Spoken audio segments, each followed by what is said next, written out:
This conference will now be recorded. Hey Alex, this is Adam. It's 9:30 and I've got about 16 people in the meeting room. All right, I say let's go ahead and kick things off and get the meeting started. I'll go ahead and read the statement and then proceed with the call of order. So due to the nature of the declaration of a state emergency due to novel coronavirus, COVID-19, and pursuant to code section 2.2-3708.2, this meeting is to be held by electronic communications via the web platform of GoToMeeting. The catastrophic nature of this declared emergency makes it impractical and unsafe to assemble a quorum in a single location, and the purpose of this meeting is to discuss or transact the business statutorily required or necessary to continue operations of the public body. With that being said, I'll now call the October 21st TAC meeting to order. Ms. Vigil, could you go ahead and call the roll, please? Yes, Mr. Chair. Please put your mics on, or unmute your mics rather. I will be calling primary as well as alternate for record of attendance. I will start with Stafford County. Chairman Alex Osiak. Here. Thank you. Mr. Brian Council. Mr. Jason Towery. Here. Thank you. For Spotsylvania County, First Vice Chair, Mr. Paul Aniello. Here. Thank you. Mr. Rodney White. Here. Ms. Wanda Parrish. Mr. Leon Hughes. For the City of Fredericksburg, Second Vice Chair, Mr. Eric Nelson. Here. Mr. Bassam Amin.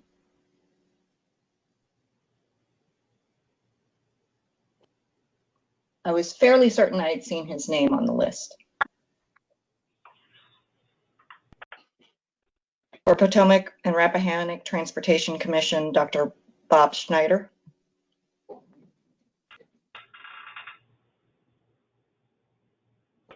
Mr. Joe Stainsby. For Caroline County, Mr. Mike Fincham.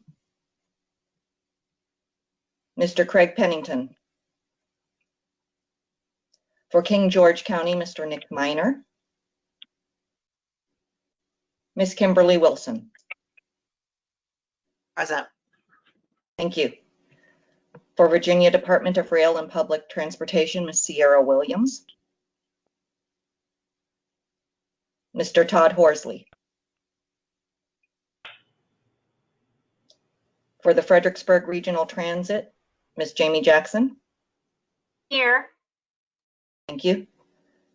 Mr. Aiden Quirk. Here. Thank you. For Federal Highway Administration, Mr. Ivan Rucker. For Virginia Railway Express, Ms. Sonali Soneji. Ms. Christine Hefner.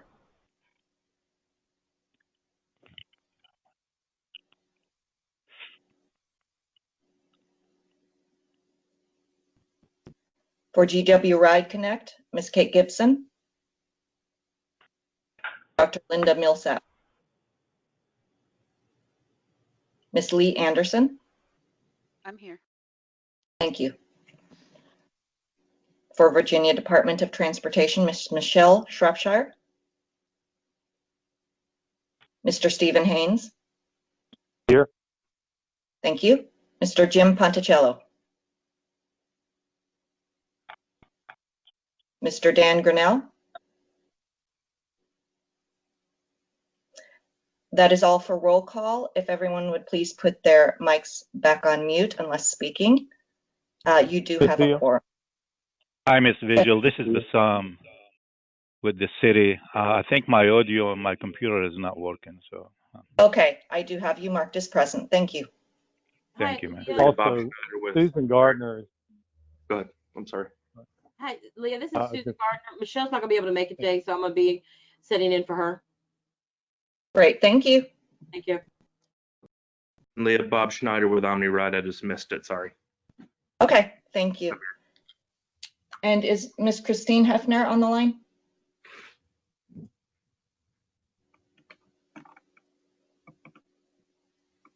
I see her name listed, but I didn't hear anything from her. Okay. Back to you, Mr. Chair. Thank you, Ms. Vigil. Okay, we'll move on to the next item on the agenda, which is number 3, the approval of the October 21st TAC agenda. Do I have any last minute additions or deletions regarding the agenda?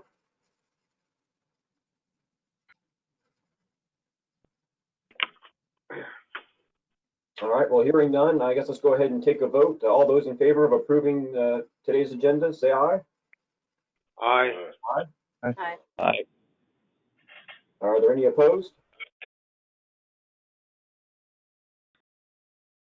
All right, we'll consider that one approved.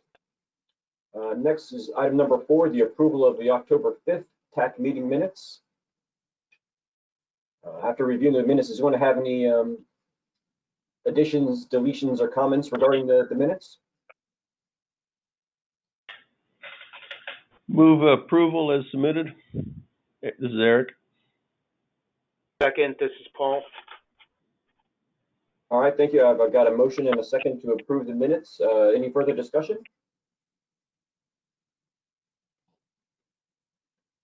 All right, hearing none, I guess we'll go ahead and call a vote. All those in favor of approving the minutes as recorded, say aye. Aye. All right, any opposed? All right, we'll consider that approved. Next, number 5, review of the October 19th Policy Committee meeting. I guess, Adam, if you want to give us a little update on that. Sure. Thank you, Mr. Chair. This is Adam. We had a relatively interesting meeting on Monday for those of you that were in attendance. We did not have a quorum for the meeting. We sort of went through the agenda, and then we did receive a note from Chair Shelton yesterday afternoon. She indicated that she did not believe that there was a quorum at the meeting. So no action formally was taken, given that there was not a quorum at that meeting. So she did indicate in that note that all of those items would need to go back before the policy committee. Okay. Yeah, Adam, this is Paul. I had one kind of follow-up question to that. Sure. Isn't the action basically that there's going to be a policy committee on the 26th still valid? Yes, there is a scheduled policy committee meeting on October 26th at 6:30. Public notice will go out for that later today, and the agenda should go out either later today or tomorrow. And I guess in theory, if with that agenda, will it include all the items on the 19th that were not approved because there was not a quorum? I'm not 100% sure, Paul, on that. I will work with Chair Shelton to determine what will be on that agenda. My guess is that it will probably just be focused on the immediately time-sensitive items, such as allocations that we're going to discuss today. Okay, got it.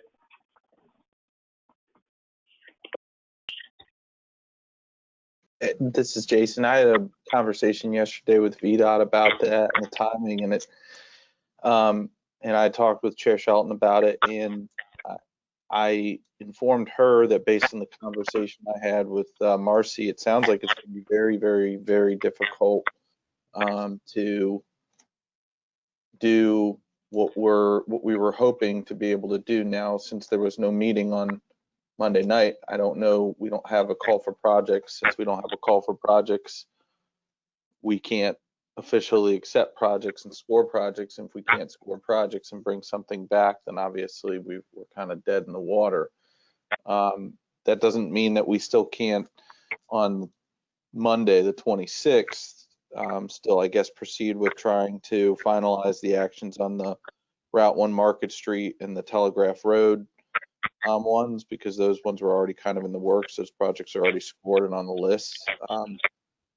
But the other thing that Marcy indicated was that without the concurrent action of the 5307 funds moving or being made available by GWRC, then, you know, VDOT would not allow, would not permit FAMPO to deallocate funds from the VRE project, since it already has smart scale funds on it. So that was kind of I'm not sure if we have funds at this point, I guess is what it's coming down to.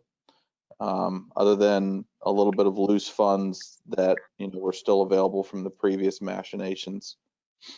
So, I know everybody was trying to get this done for Smart Scale. Unfortunately, between everything that happened on Monday night and the board's not being able to get anything moved around money-wise, and then the FAMPO meeting, not occurring because we didn't have the quorum, it seems that we're dead in the water and the funds are locked up. So that's based on my conversation with Marcy yesterday. Just wanted to update everybody. So, Mr. Chair, this is Paul. I did actually have one thought that basically may leave the door still open to do something. I'll say with Smart Scale, basically they normally allocate FY26 and FY27 funds. So that FAMPO so far has only allocated FY26 funding, so the FY27 funding is still available. If some of that FY27 funding were allocated on either the CMAQ side or the STBG side, that could allow basically some of the deficits on the projects and maybe some additional funding for Smart Scale projects. Paul, this is Susan. Bring back my memory here to me. If I remember correctly, we tried this last year and they made us go out and redo the whole spreadsheet because we had put it out that extra year. Am I not correct? I think the issue, like it was with Route 1 Edon, is we went out basically a year beyond Smart Scale. So Smart Scale last time was 24, 25, and we were trying to allocate also 26. I mean, that would be the equivalent of like now if we were trying to allocate FY28.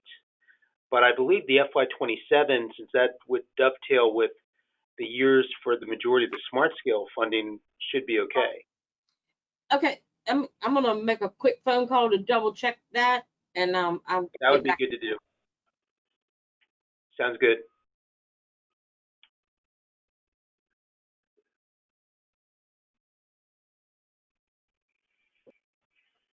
All right, are there any other comments regarding the 19th policy meeting?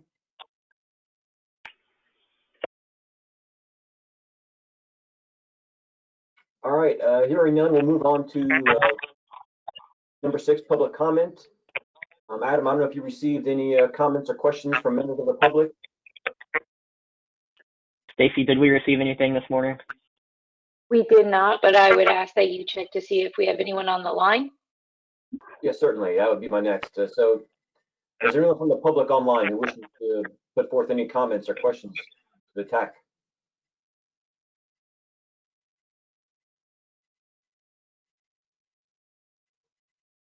All right, well, hearing none, I guess we'll go ahead and move on to number 7A, which is the CMAQ STGB allocation recommendation. And I believe we kind of, all the localities, I guess, kind of based on direction from the policy committee, we kind of already identified the two Smart Scale projects to localities. Localities had submitted those projects, and FAMPO has gone ahead and scored those projects. But as Jason mentioned, and as those who've witnessed the October 19th policy committee realize, we really don't have any authority right now from the policy committee to take action on these projects. So for right now, these are kind of just sitting in the queue, waiting for definitive action from the policy committee to direct us to go ahead and formally score and look to allocate funding to these projects. However, I know, Eric, you did, in talking with VDOT about your Smart Scale projects, there was some issue about the timing of the funding that we've currently identified for some of our Smart Scale projects. Did you want to kind of talk about that? Yeah, sure. The issue apparently is that we probably need to consolidate and we have stuff spread over several years, which is going to slow things down. And so the thought was to consolidate those so that projects can in fact begin and move forward to conclusion. And the idea was that again, when they're allocating the smart scale, they want to be able to have a better kind of schedule, a realistic schedule, so that they can again, so projects can begin in a timely manner. I'm not quite sure how we proceed to do that here, but we do have we have stuff that's spread out over years, 4 years in some instances, and the idea is to tighten those up and to just to be better positioned to begin things. I'm not quite sure how we do that, but that was the gist.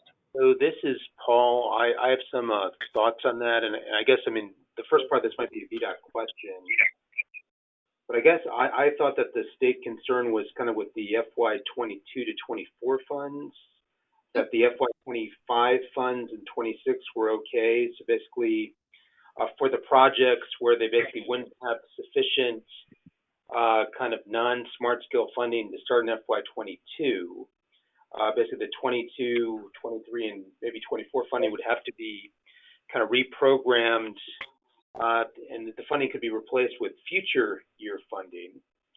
I'll say with regard to the Spotsylvania project number 29, we have sufficient local funding to dovetail with the FAMPO funding, and we met with you earlier this week. Can I bring something up about 29? Yes. There seems to be some confusion on this sheet, because that number, the UPC number on that project, is your Spotsylvania Hood Drive number. Yeah, that's not correct.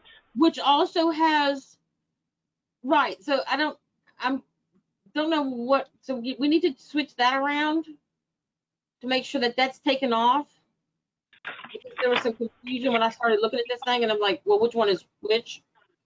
But what they're pretty much saying is they don't want you to spread the money out over, they don't want PE to drag up for 4 years. So you have to match your funding to your schedule. That's what they want you to do. This is Paul. Adam, with regards just to kind of Susan's first point, can you take kind of the 110,987 off of number 29, since that's the correct UPC for number 16? I can do that. Okay.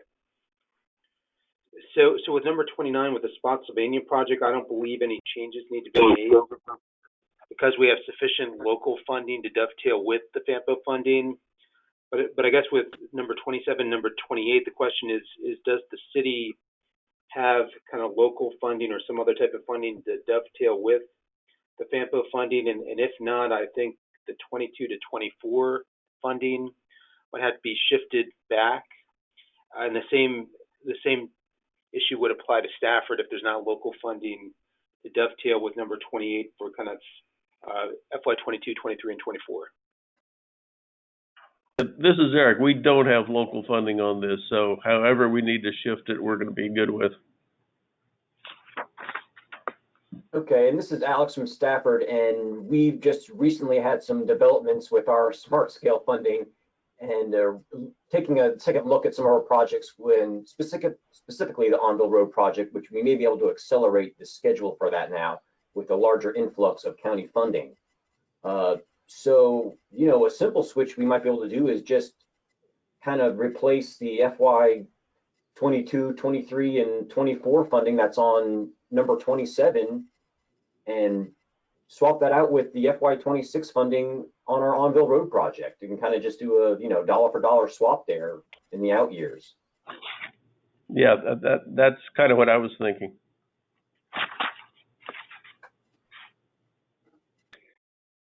Mr. Chair, this is Adam. One thing that I did this morning to sort of set up this conversation, should we get to this point, I do have kind of a working spreadsheet. Not sure if you want us to make these changes in real time or if you want us to just make a note of what the discussion is, but we're happy to do it either way at your direction. This is Paul. Do we have an answer on whether or not we can use the FY27? I've sent it down. They're on the phone with the secretary's office, so not for this question, but they'll call me as soon as they get off the phone. So I'll say what Stafford said could certainly work. I mean, another option is if we can use the FY27. FY27 funding could replace the city funding on number 27, and then that 22, 23, and 24 funding could be used to help fill gaps on kind of existing project deficits.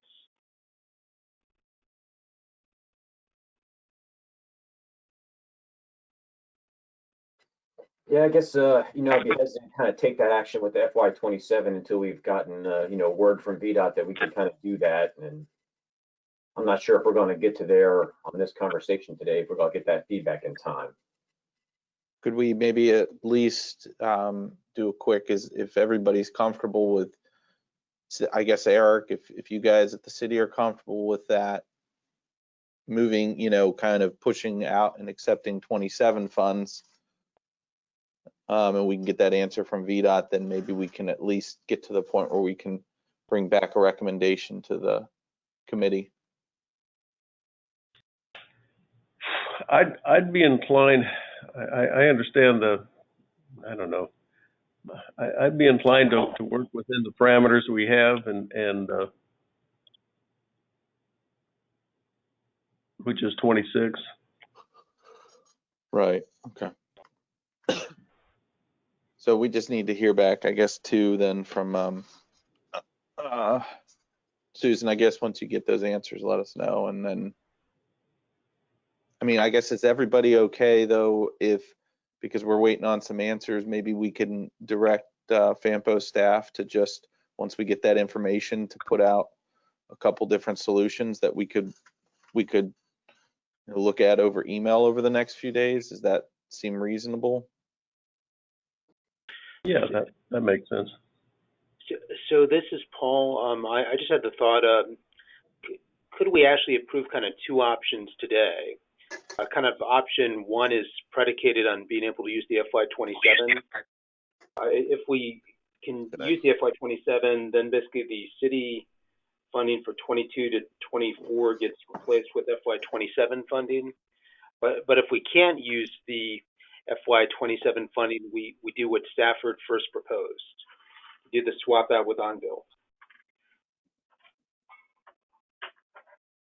Mr. Chair, this is Jamie with Fred. I'm just trying to get clarification, and Paul, you may have the answer to this, but I'm not used to approving out-year funding that hasn't been allocated in a table. Has it already been allocated in a future table?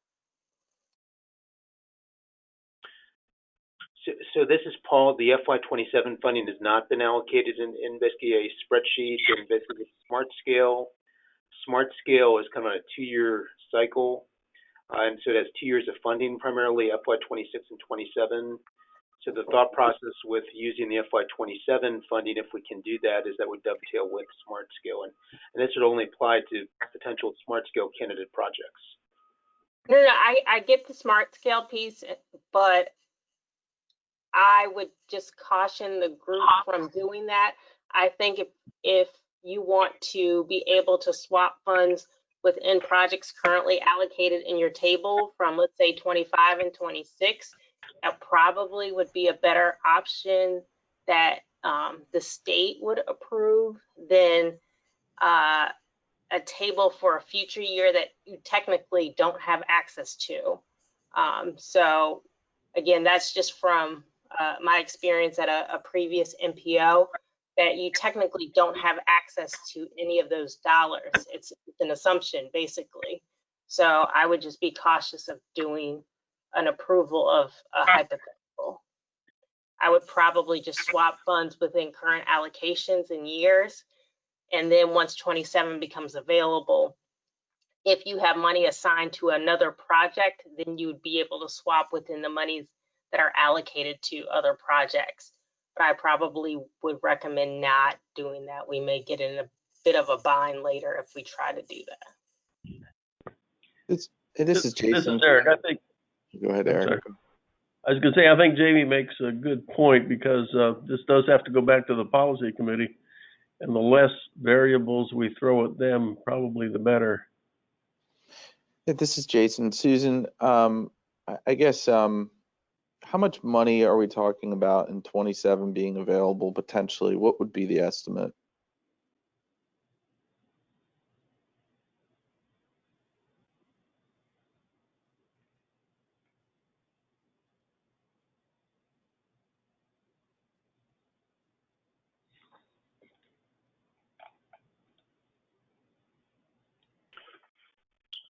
Susan, did you hear my question? Are you just calculating?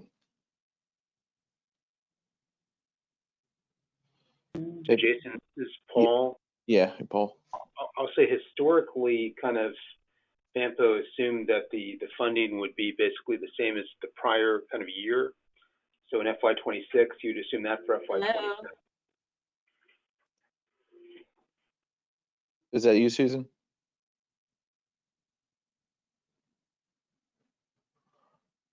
Okay.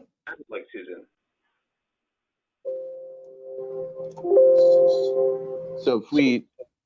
So it sounds like maybe if we did just ballpark it, it would be about 1.8 of RSTP and 2.7 or so of CMAC.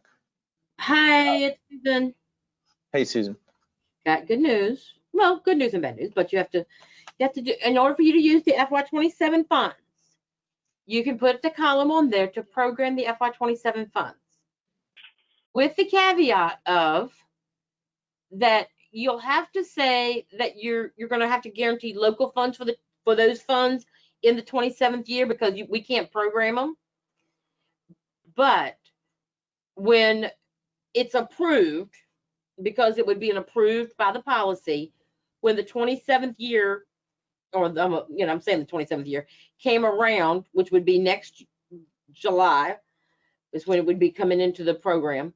We would then take the local funds commitment off and put the CMAC or RSTP, whichever y'all choose to put on it. Susan, hey, it does make sense. This is Jason. I know, so, and I guess so, because we've just been through this a little bit on the Telegraph Road. And I mean, can we get something in writing to that effect from central office? Because I just don't want us to get to a point if we. Right. I will get that in writing to y'all, but I mean, if you want to continue on, because you are on a tight timeline, this way, I would suggest you continue that way. And then I'll get it to you in writing today. Okay. Okay. Thank you. Thank you. And this is Alex again. I think I still kind of echo Jamie's comments there. I'm kind of hesitant to move forward with allocating FY27 funding, especially if we haven't really done a call for projects. And, really we could be looking at allocating that FY27 funding to other projects rather than these 3 smart scale projects. I think if we can handle the switch for funding that VDOT's looking for within our current 21 through 26 program, I think that'd be the simplest and easiest way to handle this.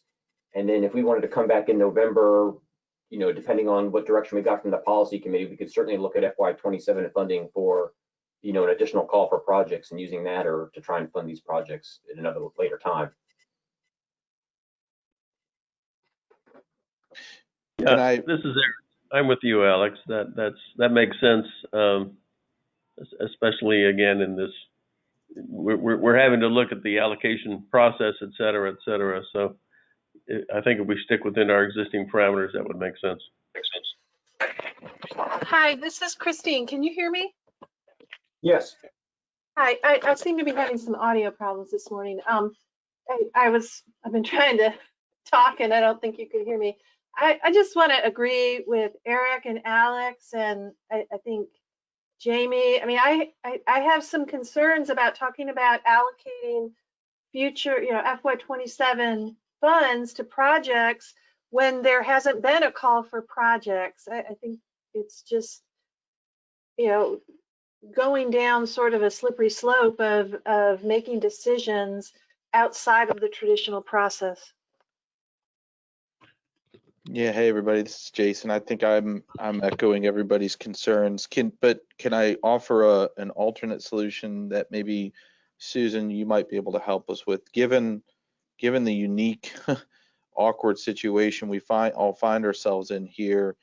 Is there a way that we can get some, and given that there's been some flexibility from central office to consider the 26, 27 funds, could we get I don't know how else to say it, a special permission that in the future for this year that we could swap out those funds, because localities like Stafford, other places, I know Spotsylvania too, we're going to have to make local commitments on these smart scale projects, and just we're going to want to be able to swap out a little bit of CMAQ and STBG in the future if we can get that approved. And I know VDOT has kind of been on the fence back and forth on that position a little bit. Is there a way to get some authority from central office to, if we come back, in a month or two and we have a call for projects, that we can swap some of that out? Will VDOT accept that? So it comes down to you can't swap out, if you've put local funds on a project and then you come back later on and you want to swap it out with other types of funds, you cannot swap them out with any type of funds that is CTB approved. That's nothing that they can't go over what the board has approved. So CTB approves everything but I think your RSTP funds. They don't approve those. Everything else is they approve. So you're not allowed to, once you've gone through the smart scale process and you've put local funds on it, you're not allowed to later on go back and swap them out with any CTB approved funds. Are CMAQ and RSTP CTB approved? CMAQ is CTB approved, but RSTP is not approved by them. Okay, so I hear what you're saying, but I'm just going to say I've had 5 different answers from different people at VDOT on this question for the past 3 months. Because and I'm not putting you on the spot. Well, I am putting you on the spot, but I'm not trying to say it's your fault. But we need to get something from somebody in writing. I will be more than happy to pull that out of the policy and give that to you. Okay, yeah, because I was just on the phone the other day with Michelle and folks down in Richmond saying that we could, and then they said we couldn't. And they kept saying to you, CTB approved.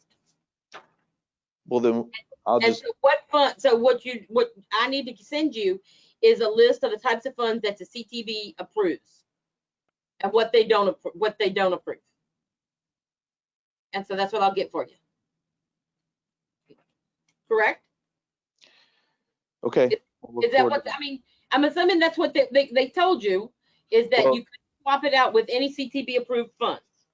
They talked about CTB approved, but then we got in the conversation about CMAQ and RSTP, and they said that we could, and then they said that we couldn't. And then I guess I'll go back to, if it is just CTB approved, if that is the policy, then why wasn't Stafford allowed to swap out RSTP funds for local funds 2 months ago on Telegraph Road?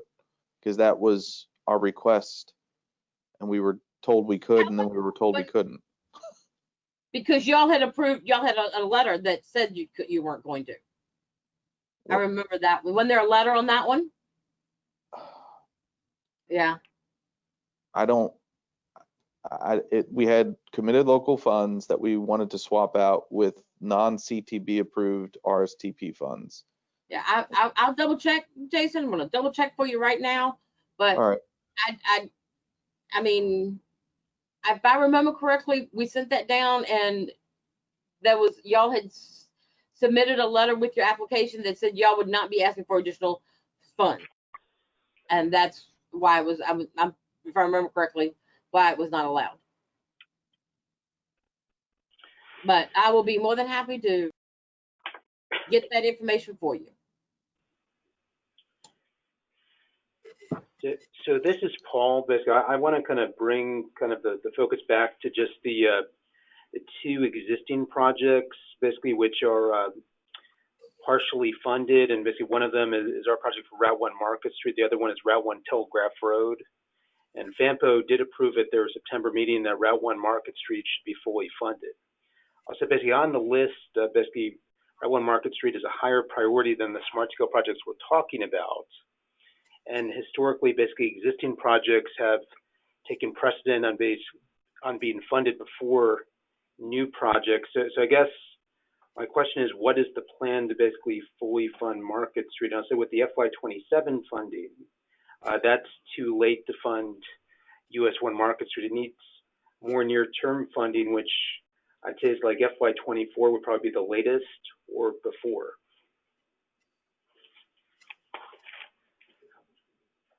And I'll say for the project needs about $1.12 million to be fully funded.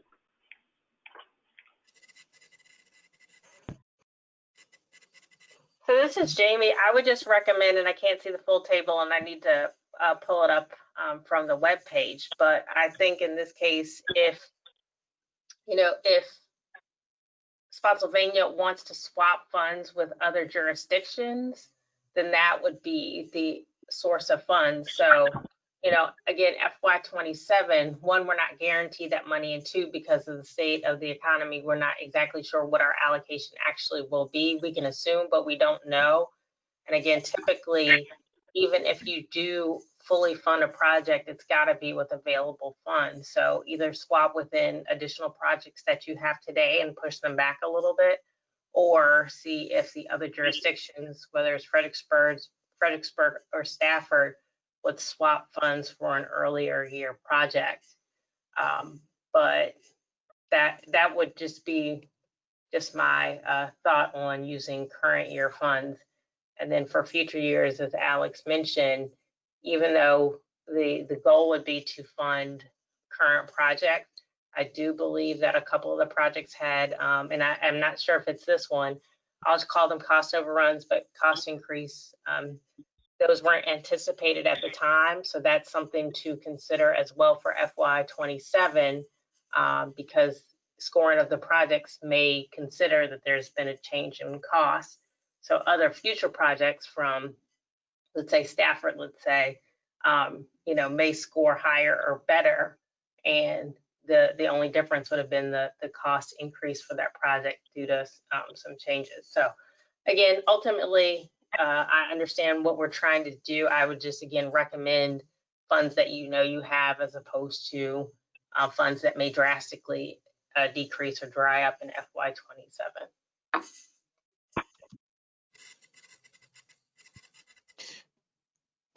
This is Jason. Can I just make a recommendation that we maybe, can we just table this until we get clarity from the committee on what they're doing with the call for projects and what's happening with 5307 funds?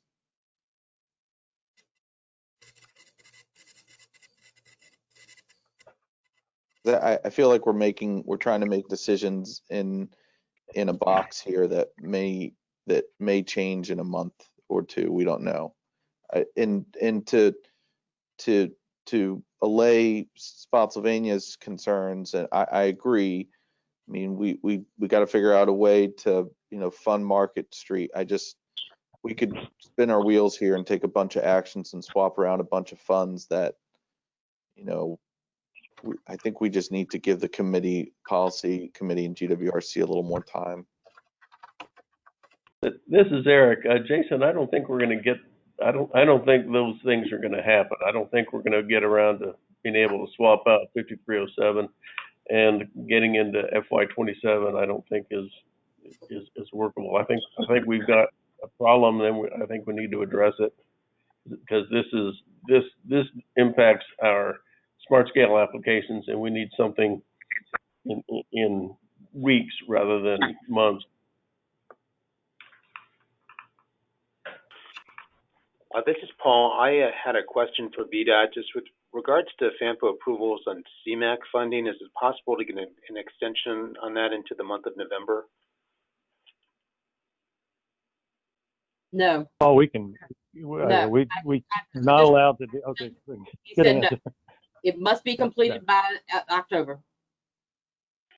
That was one of the things he said to me on the phone, that they must be approved this month. So just in theory, like if it was approved next month, like for a smart scale project, then it's like the funding can't go towards the project. Like what happens in that case? Yes, yes. Then the funding would not be considered as part of your application.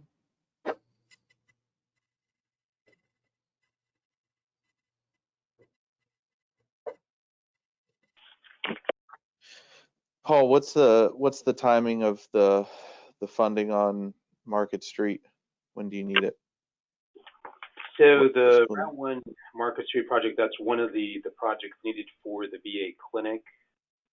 Right. I mean, it does have some funding on it now, I guess. It would be, I guess, a VDOT question on kind of, when we would need to, sort of demonstrate that that's fully funded. I mean, I think the concern we have is we don't want basically all the near-term or kind of existing funding to be allocated, and then there to be kind of no funding for that project later on. What fiscal years is that in? Right now, kind of the funding is previous through FY23, maybe FY24 funding could also be used. That would be a VDOT question. I mean, definitely like FY26 or 27 is too late. Too late. So you need to find a way to move around funds in 23, 24, and when do you need to demonstrate? I guess the question is, when do you need to demonstrate you're fully funded by?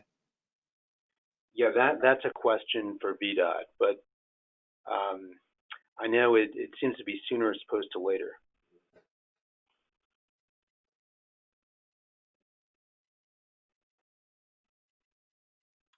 This is Alex. I know in my past experience dealing with VDOT, they're going to want to show full funding for the project before they let that go for advertisement for construction. And I think as long as you show funding in the fiscal year following the end of the project, you can have until then to show full funding. So if your construction was wrapping up in FY23, you could still show funding in FY24. Yeah, that would certainly help.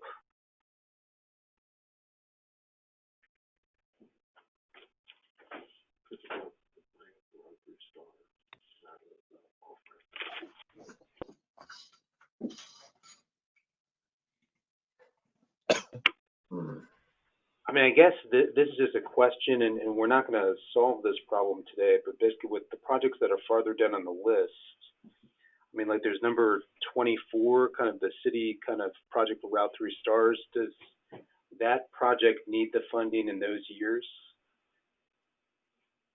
I mean, could the funding for that project be moved back and it still be fully funded?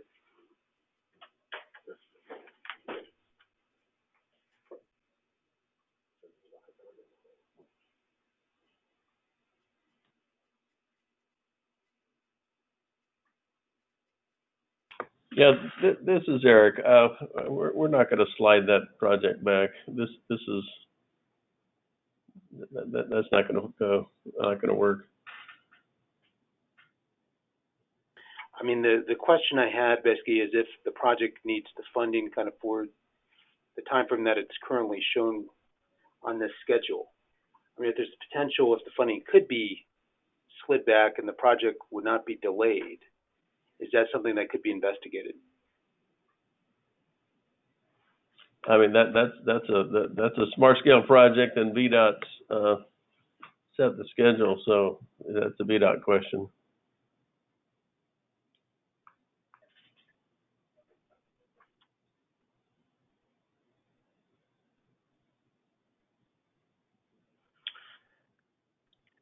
So Paul, this is Paul. This is a question for VDOT. Is that something that VDOT could look into? I'm sorry, Paul. I was trying to get that other information. What do you need? The question is on number 24, the Route 3 Stars study project. we still want that to be fully funded, but for all the funding in FY24, is it really needed for that year? Could some of the FAMPO funding basically be moved off of that project and other future year funding replace it so that the funding would be on a little later time frame, but it would not delay the project schedule?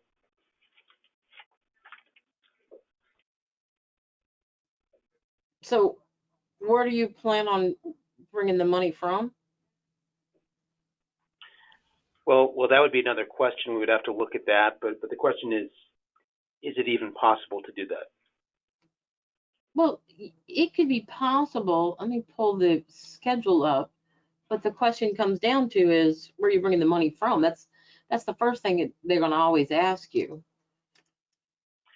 I mean, it would have to come from, I guess, FY25 or FY26. I'm trying to, let me pull the schedule on it because I can't read that schedule on there.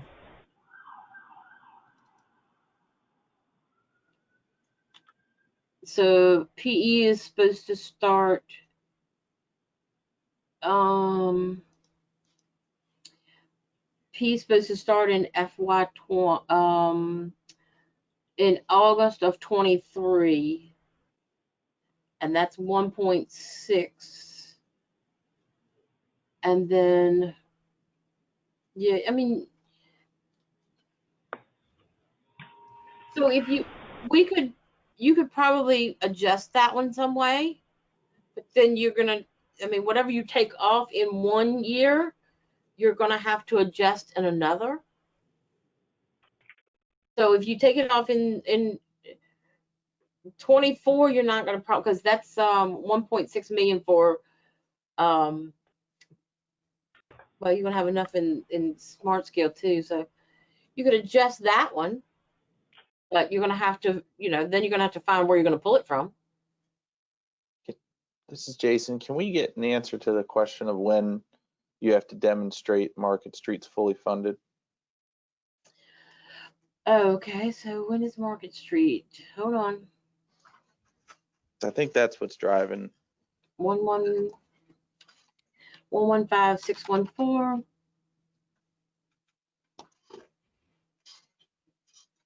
Hold on, I'm pulling schedules now.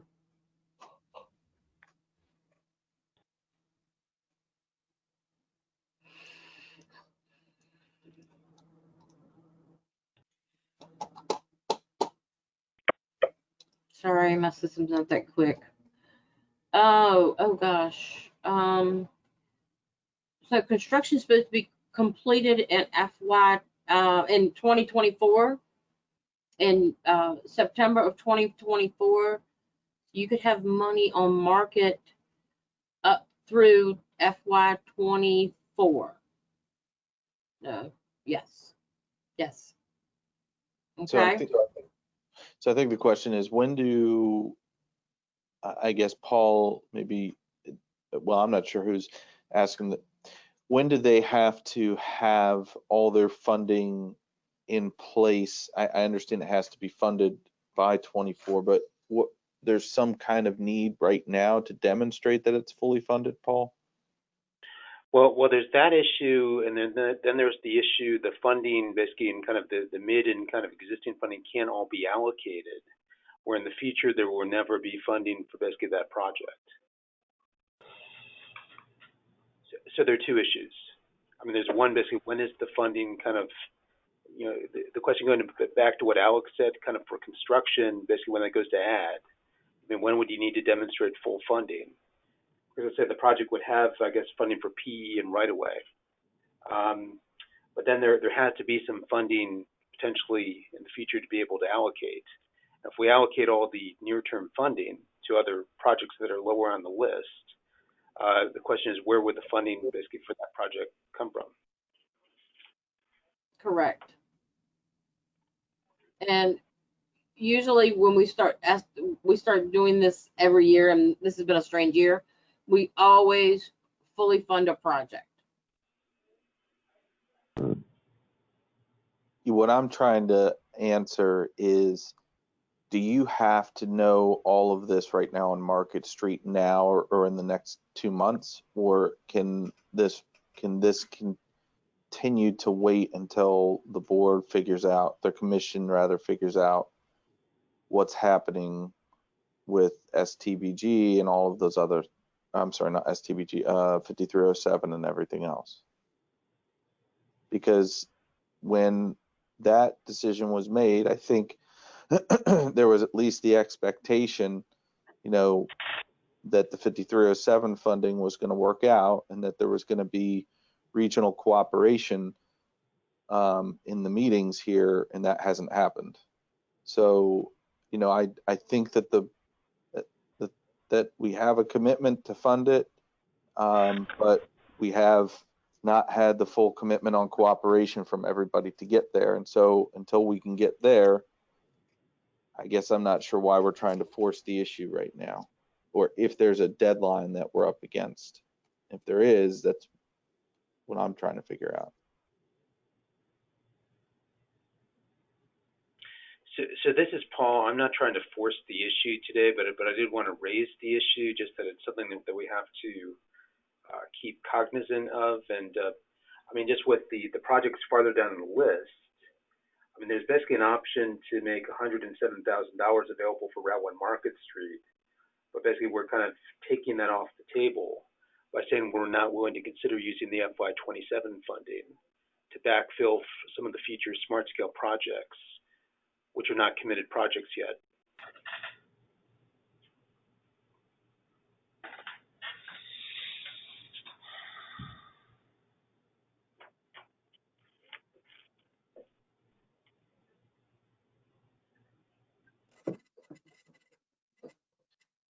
For me, this is Jason again. For me, at least right now, I'm not comfortable making any decisions to push around or move around funds or allocate 27 funds until we get direction from the committee and from GWRC on what's happening. I think, you know, the GWRC and the committee members need to figure out what they're going to do with the 5307 and figure out if they're going to do a call for projects. If they can't get to a point to make a decision with that, then, you know, we're all stuck.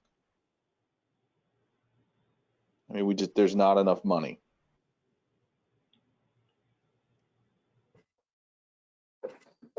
This is Alex again. I kind of echo Jason's sentiments there. I think this brings up a larger issue with our CMAQ RSTP process, where we don't really have any money set aside in reserves for possible project increases. And now we're constantly caught in this loop cycle where we're having to chase future dollars and reallocate to past projects in order to kind of secure the funding necessary to move these projects ahead, and or just constantly seems to be chasing our tail with this. I don't know if we can really figure this out today without really the injection of FY27 funding and doing a large reprogramming exercise to look at how we could swap out near-term and future funds in order to keep our current projects whole and fully fund those that need them extra money. I think our best course today is really kind of keep pursuing forward with the FY fiscal year swap of funding to kind of make our smart scale projects funding line up with the execution of the projects, and come back at a later date and see how we can fully fund Market Street, and depending if we get the 5307 funding swap go through, or like I said, maybe just have to really consider looking at FY27 when that time comes and funding projects that way.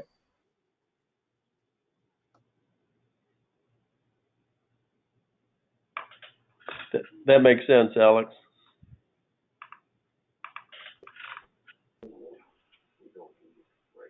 Can I add on to just one more thing? Can we get a commitment from the TAC members here to go back to their respective elected officials and ensure that they understand the position that the TAC is in right now, and that these funds and these projects are in right now, that these things are locked up until we get cooperation from our elected officials to meet and come together and make decisions? Yes, we can do that. Certainly, certainly. I know Stafford will commit to that.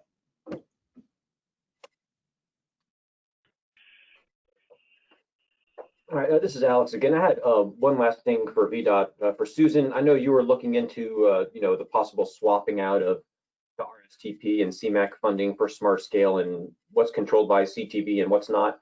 Could you also send that information when you receive it to Adam so he could distribute to the rest of the FAMPO TAC members? Yeah, I usually do just send it to the MPO and then they have it to everybody. But I've already requested that to be sent out to me. All right, thank you very much. Request of the in writing from central office about the FY27 funds. Okay, thank you, Susan. Anything else y'all need in writing?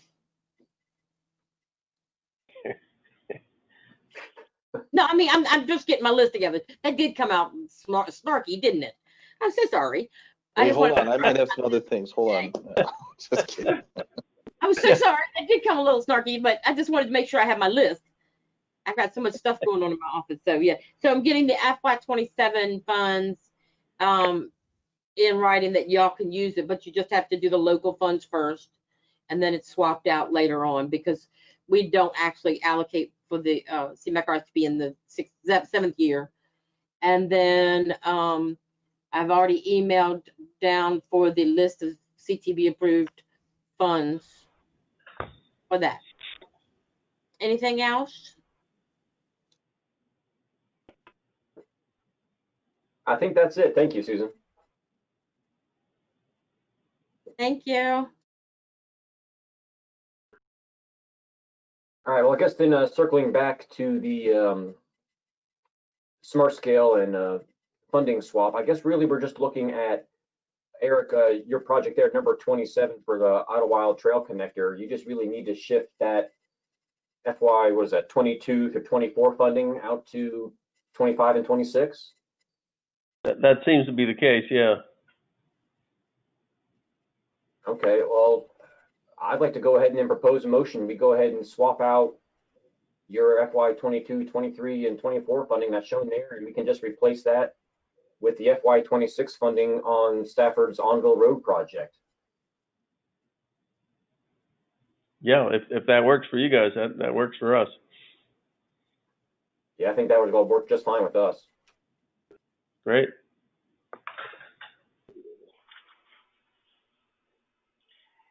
And this is Paul, just to clarify, that's a CMAQ transfer from Onville? I guess that'd be the RSTP.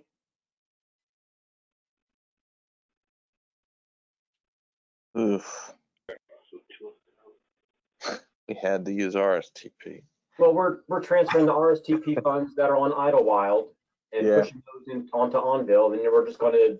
Okay, so it's RSTP moving. Okay. Yeah, it's a dollar for dollar swap. But, well, what I'm saying is you don't have to.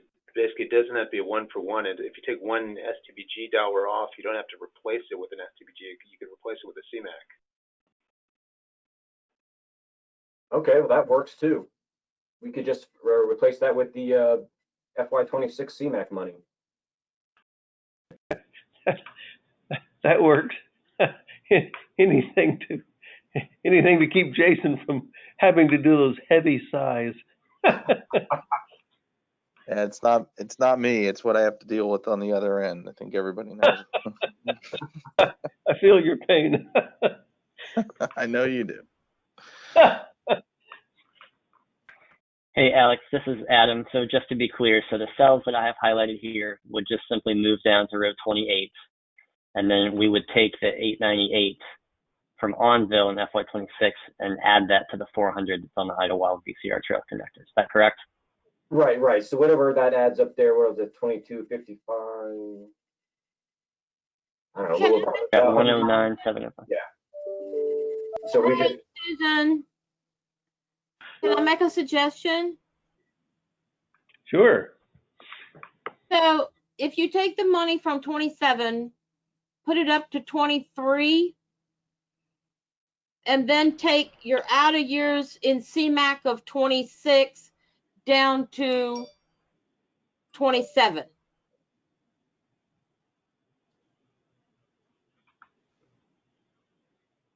Does that make sense? I don't understand. Say again.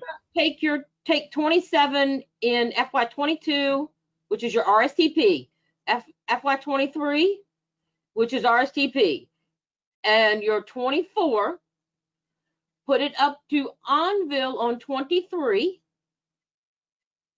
and then come out to your later years of Onville of 25 and take the CMAQ off of that down to your VCR trail. This is Paul. Susan, did you mean Route 1 Enon Road? Oh, yes, I'm sorry, 23. I'm looking at Enon, US 1 and Enon. Number 23. So literally you're putting the funds from 27 up onto 23 and then going in the outer years and moving it down to 27.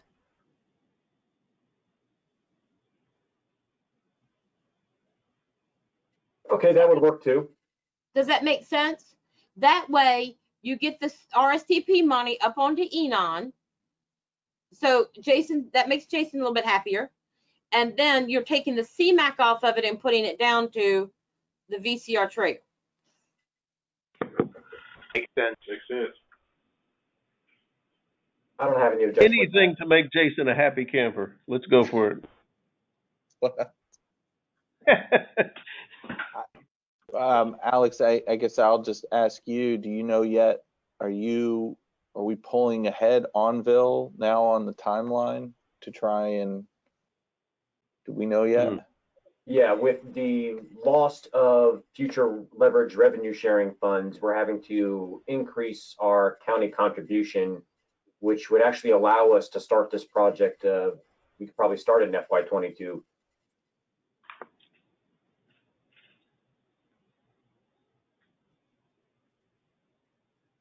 So are you even going to have Onville out into 26 at that point? Yeah, as far as construction, Okay. All right. So you think that the timing of those funds still on Onville still work? Yes. Okay. All right. So then we're saying, just to make sure I understand, we're moving STPG from 27 VCR trail connector up to 23 US Enon in 22, 23, and 24. And then we're pulling 25 CMAQ funds from Enon and we're moving it to VCR trail connector in 25. Did I say it right? Correct. And a partridge in a pear tree. Okay.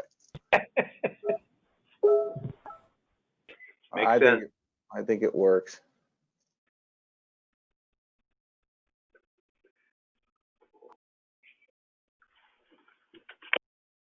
All right, well, now we got that figured out, then I'll go ahead and propose a formal motion that TAC make a recommendation to go ahead and shift that FY22, 23, and 24 funding from Idlewild onto Enon and then replace that with FY25 CMAQ funding from Enon onto Idlewild.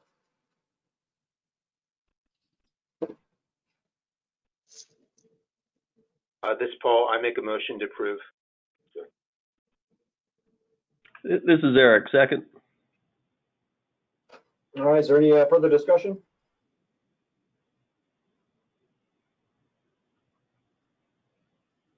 Okay, well, not hearing none, all in favor, say aye. Aye. Aye. Aye. Any opposed?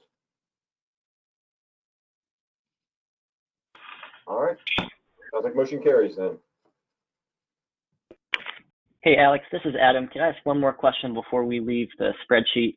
I know back in July, as part of the initial resolution 2103, the TAC had recommended moving some existing balances as well as some FY21 STBG from the first line down to Telegraph.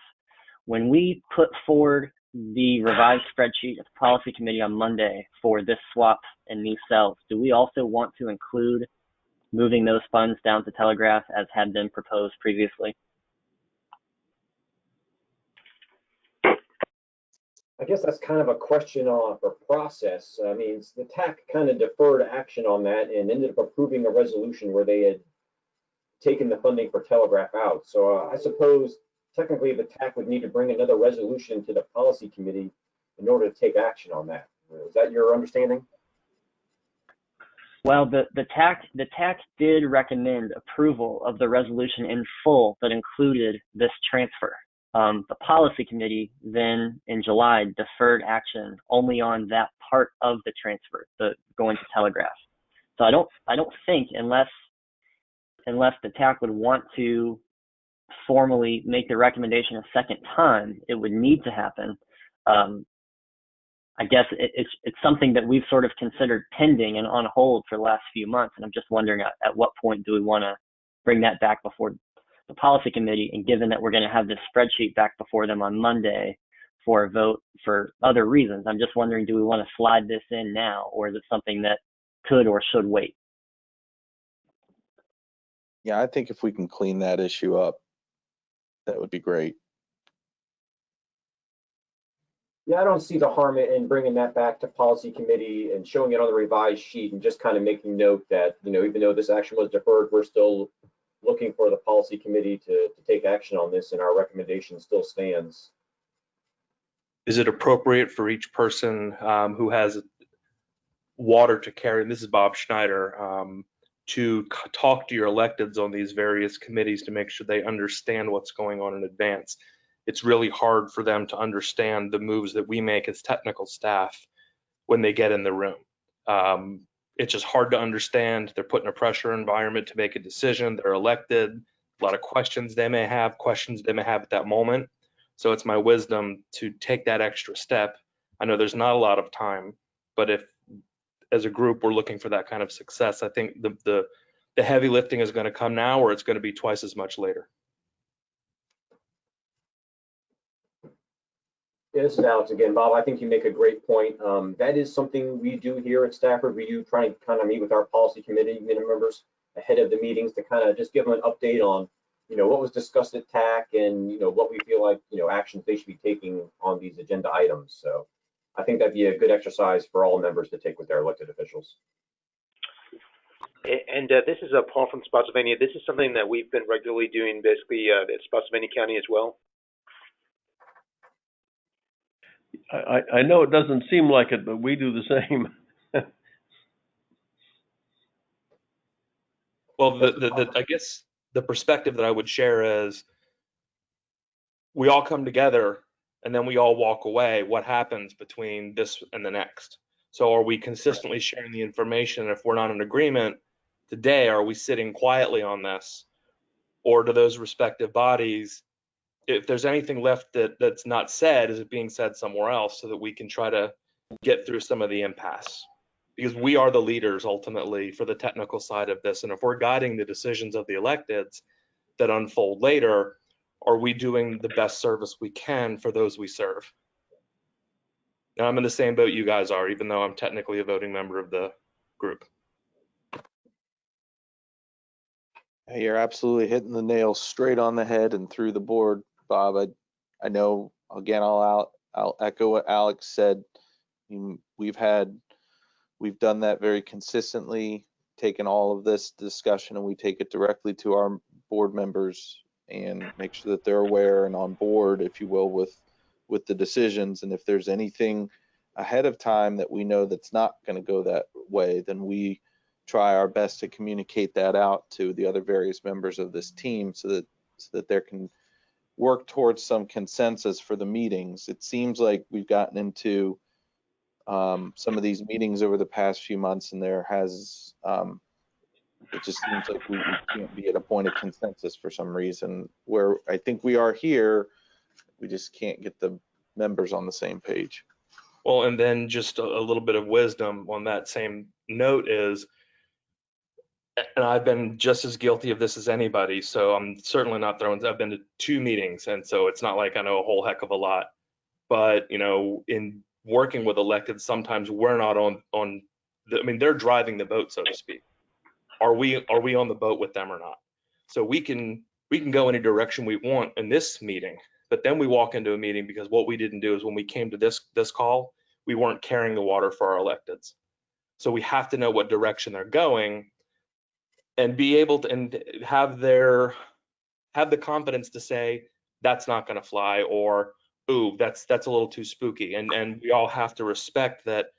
And whatever Sylvania won't like it. We all have to respect the fact that maybe they're dealing with a more tenuous situation. We have to respect and honor that and work together to find a way that finds that compromise, to make it a little easier, so that when they get in that room, the decision should be, in theory, rubber stamps, because we've already taken their preferences, their ideas, and their direction, and applied them forward to make good decisions. I know that doesn't always work. There's a lot of experience on this call, but hopefully, with decision making that solutions that we can develop collaboratively, we put our leadership in a much better position to get things done, because this just puts us behind the 8 ball month after month. Do we know, Eric, I don't want to put, I'm going to put you on the spot. Do we know, is the city planning to come to Monday night's meeting? Yeah, no kidding. I can't say definitively. I will certainly encourage them, because again, I do talk with these guys, but I don't know what weird shenanigans are going on with these guys. I mean, it's just been strange. Yeah, what I understood from the letters that I think are public now is that the city has basically said they're not coming back until January. I don't know if there's any way to let them know again that, you know, these are decisions that VDOT is requesting, changes that we need to make. This is affecting smart scale applications. It's affecting regional. I know you know this, Eric, but Yeah, and I agree, and I'll that will be part of my discussion, because again, this is real. This isn't theoretical. So that'll certainly be my tack.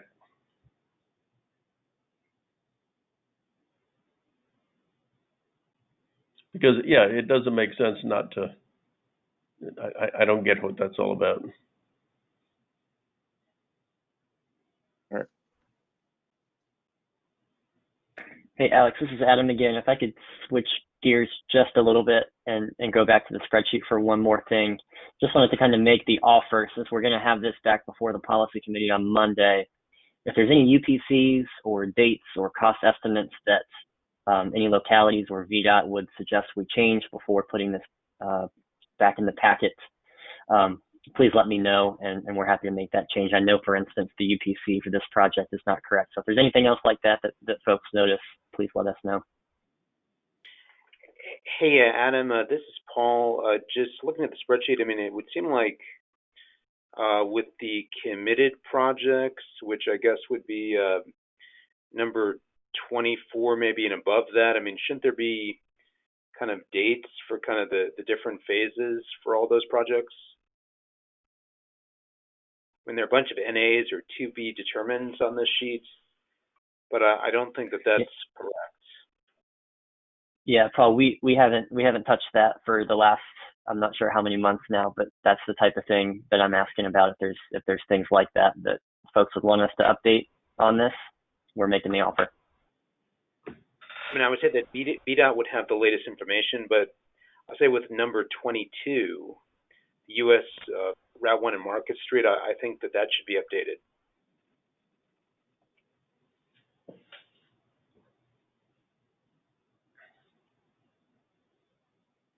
Hey, Adam, this is Alex. Would you mind sending out a copy of the spreadsheet to the TAC members so they can review and provide you updates as necessary for their respective projects?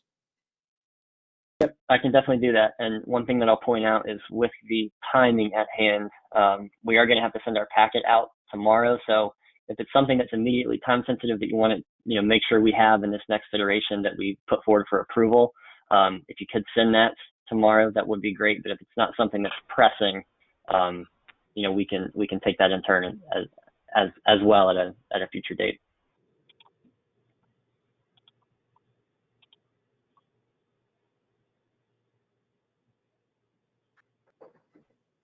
All right, well, if there's going to be no more further discussion about this, we've kind of already taken our vote on this. Next on the item was 7B, was discuss leverage funding for our Smart Scale Round 4 projects. And I guess with the lack of action or consensus from the policy committee, we've kind of skipped that one for today. I guess that which brings us next to number 8 would be correspondence. I don't know if we received any correspondence from our last meeting. Don't have any correspondence, Mr. Chair. Okay, move on to staff reports. So we do have 2 staff reports. I am happy to announce that we are moving forward with the hiring of a new FAMPO administrator. I'm not sure exactly how much is public, but they will be starting here in the next few weeks. So we will have a press release going out shortly. So very happy to announce that. And then Stacy. Yeah, good morning. So we still need your help with getting a full response on the Title VI audit survey that went out in an email to you all on October 12th. If you could help us bug your colleagues to take this survey by the end of this week, we would appreciate it. We have to submit information on the makeup of our committee members to VDOT by the end of next week. There are 7 individuals, so if you hear their name and you talk with them daily, please encourage them to look back on that October 12th email that was sent by Adam. Just briefly, those people are Nick Miner, Brian Council, Craig Pennington, Robert Schneider, Sierra Williams, Todd Horsley, and Ivan Rucker.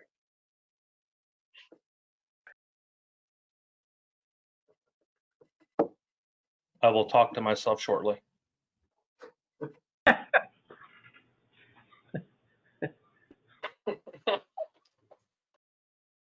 Hopefully you'll And that's all we have for chastise staff reports, Mr. Chair. Okay, thanks. Yeah, I'll certainly reach out to Brian Council on our end and make sure he completes that study or survey. All right, moving on, I guess number 10, member reports. Any reports from the members? Mr. Chair, this is Jamie. I just want to check in with staff to see if they have available the background documents for the environmental justice work that was done. If they already sent it to me, if they could please just re-forward it because I don't see it. Yeah, Jamie, this is Adam. I think we did send out the kind of behind the scenes data in a spreadsheet for that. I know that there were a number of follow-up emails in a thread from the last TAC meeting, so I will make sure that you get that today. Thank you, sir. This is Stephen at VDOT. I just wanted to personally give thanks to my friends Alex and Eric and Paul for working on this smart scale stuff. We've got quite a rigorous validation effort going on this time with a very much tighter restriction based on policy. And we've had a number of changes right here at the end. And I appreciate you guys' cooperation and answering those alerts quickly and getting the project in the best shape they can be to move forward, be screened in, obviously, and to be scored. So a lot of changes have happened, and there's still additional things that you're going to see coming through on alerts and such. And appreciate you still continuing to keep those updated. And the deadline is the end of the month. So we've got to carry through all of these activities and make sure the applications are solid. And there are a lot of ramifications of things we're doing. We got to go back and change a lot of sketches and estimates and schedules. So it is a madhouse kind of effort that's going on here right now. And again, I appreciate you guys working with us on this. It's been very helpful.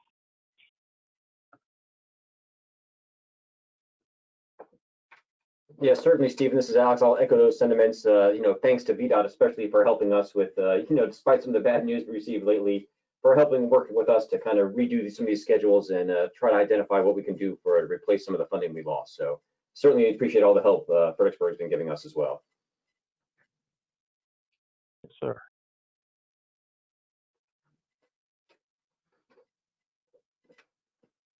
All right. Are there any other member reports?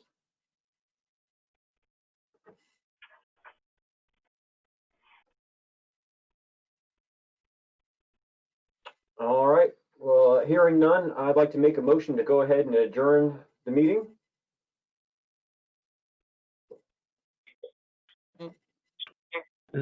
Second, this is Eric.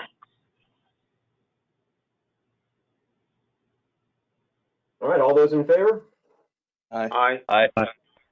Any opposed? All right, thank you all very much, and we'll wait to see what happens at Policy Committee on the 26th. Thank you, Alex.